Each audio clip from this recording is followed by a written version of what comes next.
Congressman Ron Paul. Congressman Paul, I want to show you the video that got the most votes of all the video questions submitted to YouTube, and this one comes, as you can see, from Brandy and Michael in Spencer, Indiana. There's growing concern among Americans about the size and the scope of the federal government and its infringement upon state and individual rights. If you're elected president, how do you plan to restore the 10th Amendment, hold the federal government only to those enumerated powers in the Constitution, and allow states to govern themselves? Congressman, what's your answer for Brandy and Michael? Well, obviously it would take more than one individual, but the responsibility of the president would be to veto every single bill that violates the 10th Amendment. That would be the solution. Anything else there? You got a little time left. Well, I'll tell you what, that is the subject that is crucial because government is too big in Washington, D.C. It's run away. We have no controls of spending, taxes, regulations, no control in the Federal Reserve printing money. So if we want government, whether it's medical care or whatever, it's proper to do it at the local level as well as our schools. But there's no authority in the Constitution to do so much of what we're doing. There's no authority for them to run our schools, no authority to control our economy, and no authority to control us as individuals on what we do with our personal lives. Thank you, Congressman. Thank you, Megan. The next question is for all of the candidates. It comes to us from Atlanta, Georgia, on the topic of education.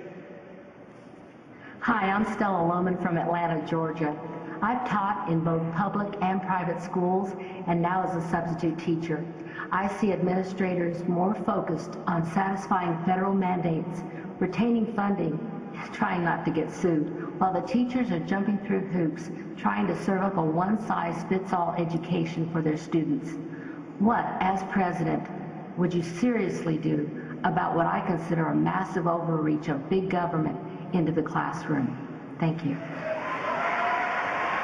That topic is for all candidates and should get everyone to weigh in. 30 seconds. If you care about your children, you'll get the federal government out of the business of educating our kids. In 1980, when the Republican Party ran, part of the platform was to get rid of the Department of Education. By the year 2000, it was eliminated, and we fed on to it. Then we, as Republicans, added No Child Left Behind. So the first thing a president should do is the goal should be set to get the government out completely, but don't enforce this law of No Child Left Behind. It's not going to do any good, and nobody likes it, and there's no value to it. The teachers don't like it, and the students don't like it. But there are other things that the federal government can do, and that is give tax credits for the people who will opt out. We ought to have a right to opt out of the public system if you want. Governor Perry. I want to ask you a question about a comment you made a couple of weeks ago about a border fence with Mexico. Here's what you said, sir. I want to quote it. There's capital controls and there's people control. So every time you think of a fence keeping all those bad people out, think about those fences maybe being used against us, keeping us in. Question, Congressman, do you know a lot of Americans who want to take their money and flee the United States of America? There are some. All the candidates up here talk about repatriation of dollars. They've already taken them overseas. We're talking about trying to bring in $1.5 trillion because they leave our country because we make it uncomfortable. Too many regulations, too much taxation. They can't start business. They've lost confidence. Yes, when countries destroy a currency, they do lead to capital controls and they lead to people control. So I think it is a real concern. And also, once you have these data banks, the data banks means that everybody's going to be in the data bank. You say, oh no, the data bank's there for the illegals. But everybody's in the data bank. That's national ID card. If you care about your personal liberty, you'll be cautious when you feel comfortable. Blame all the illegal immigrants for everything. What you need to do is attack their benefits. No free education, no free subsidies, no citizenship, no birthright citizenship. And that would get to the bottom of it a lot sooner. But economically, you should not ignore the fact that in tough economic times, money and people want to leave the country. That's unfortunate. Congressman Paul, thank you very much, sir. Chris, thank you. You have said that you believe that life begins at conception and that abortion ends an innocent life. If you believe that, how can you support a rape exception to abortion bans?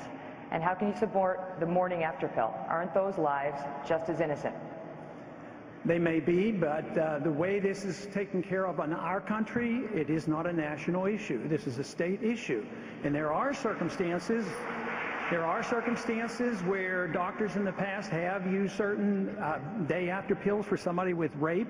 And quite frankly, if somebody is treated, you don't even know if a person is pregnant. You don't even know if there's a disease. But if it's 24 hours after rape, I don't know how you're going to police it. So I don't think you should create. We have too many laws already. Now, how are you going to police the day after pill? It doesn't make any sense to me in a practical matter. So I would say that nobody can outdo me on respect for life. I've spent a lifetime dealing with life, but I still think there is a time where the law doesn't solve the problems. Only the moral character of the people will eventually solve this problem, not the law. Government destroys jobs, the market creates jobs. So the government isn't going to be expected to create the jobs. They have to change the environment. But you can't do that unless you understand where the depression, recessions come from. And you can't understand that unless you know where the bubbles come from. I've been arguing this case for 20 years and warning about bubbles and housing bubbles and NASDAQ bubbles, and a lot of other economists have been doing the same thing. Until we understand that, you can't solve the problem. You have to deal with the Federal Reserve System. You have to deal with free markets, and you have to deal with the tax program and the regulatory system. Then you can get your jobs, because the people will create the jobs, not the government.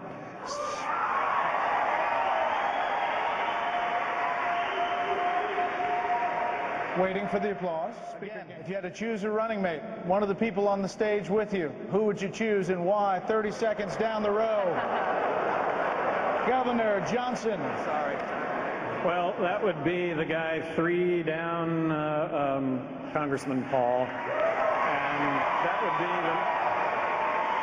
would be the notion that this country is about liberty and freedom, and that right now we are facing an extraordinary crisis, that if we do not address it now, we're going to find ourselves in a monetary crisis that is going to leave us all with nothing. And if we want to look at an example of that, that would be Russia, that experienced a monetary collapse that in our lifetimes may never require.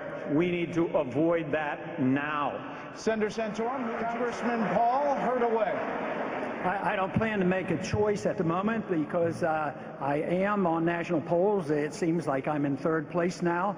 I think it would be inappropriate. As soon as I'm one of the 2 top tier, then I will start thinking along that line. But right now, I'm going to defer and just work very hard and make sure that I stay in the top tier, and then eventually be one of the top 2 contenders. Governor Perry, how do you answer Darrell Jones?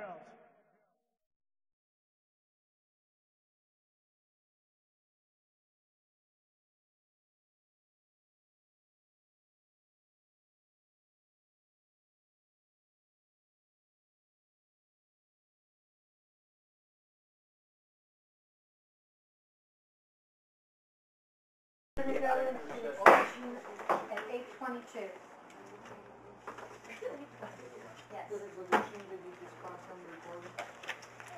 Yes. Yes. See you later. You know, you should have a copy of that, because you took $8,000 of our money when you were down there with your ACLU people. First of all, I didn't take a copy of borough's that. money. You took a borough's money. You took a borough's money for violating the people's rights. Well, then You should took have an a oath copy of of it. office. The You ACLU took should an have oath given of you a office. copy of it. I don't want to Find out. discuss with you. I don't want to discuss I'm this tired with of you. you coming up here The and wanting all town this is tired crap of you on and your every meeting. tyrannical You attitude. write nothing.